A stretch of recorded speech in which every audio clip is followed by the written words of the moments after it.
I want every man and strong lad, able to bear arms, to be ready for battle by nightfall. No army has ever breached the Deeping Wall, or set foot inside the Hornburg. They will break upon this fortress like water on rock. Crops can be resown, homes rebuilt. Within these walls, we will outlast them. In this video, I'm going to show you how you can stack your planet so full of bodies that the enemy would rather destroy the whole world than have to grind down your forces. I am, of course, talking about Fortress Worlds. And if you enjoy this video, please besiege that like button. Later in the game, even your largest star bases will be at the mercy of gigantic fleets. Large fleets will be able to blast through them with ease. That means if you want to deny and delay an enemy advance, you are going to have to use planet-based FTL inhibitors rather than star-based FTL inhibitors. And this brings us to the subject of Fortress Worlds. Fortress Worlds are very simply a planet with a fortress on them which is providing you defensive armies. You can even set them as a designation. Now the easiest to build is a space habitat.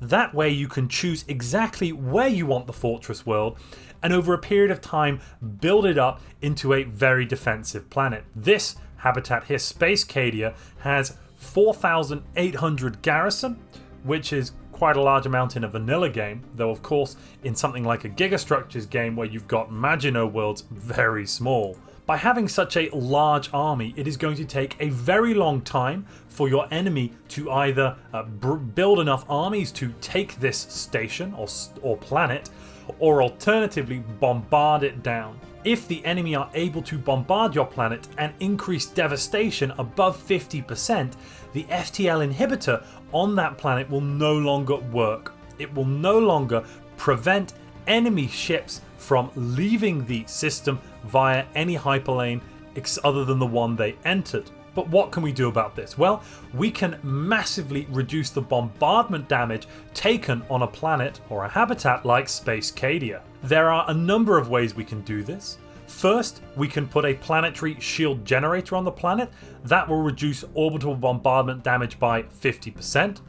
We can designate the planet as a fortress station or as a fortress world. That will reduce bombardment damage by 10%. It's important to note here that these orbital bombardment damage reductions are additive. So a shield generator and a fortress world designation will reduce total bombardment by 60%. In addition, you can take the tradition unyielding and never surrender to reduce orbital bombardment damage by 25%. And an adaptability, survival of the fittest, lets you reduce orbital bombardment damage by another 25%. That gives you a total possible reduction of 110%. However, bombardment damage reduction is capped out at 98%, meaning you will always take 2% of whatever maximum bombardment damage the enemy fleet are trying to do. This means that it is much easier to simply destroy the planet than try to kill the ground forces there. As ever, the planet will break before the guard do. Fortress worlds can then be very, very effective tools to provide roadblocks or compartments across your empire.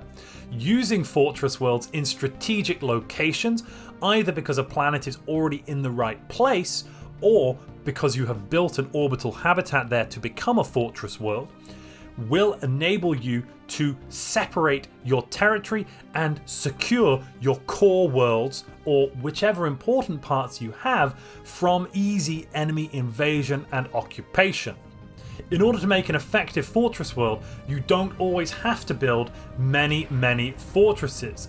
You can instead build a single fortress, make sure to keep that orbital bombardment damage to the minimum of 2%, and then stack up with actual armies. In this case, I'm building a whole host of clone armies to increase the local garrison on the planet to a point where it is very much a fortress planet. There is one extra way that you can spice up your fortress worlds, and that is with the inclusion of the Reanimator Civic. Now, Reanimators gives you a few things. First off, military academies become dread encampments with necromancer jobs that allow first of all for the recruitment of undead armies, but also they turn some consumer goods into naval capacity and research points of physics and society. But the important part here is that defeated organic armies are sometimes resurrected as undead armies.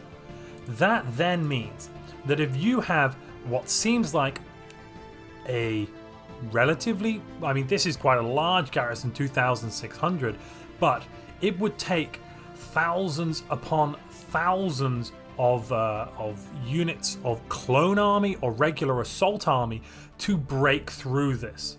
That is because an enemy jumping down, well, there is a chance every time that they are killed that they respawn as an army of yours.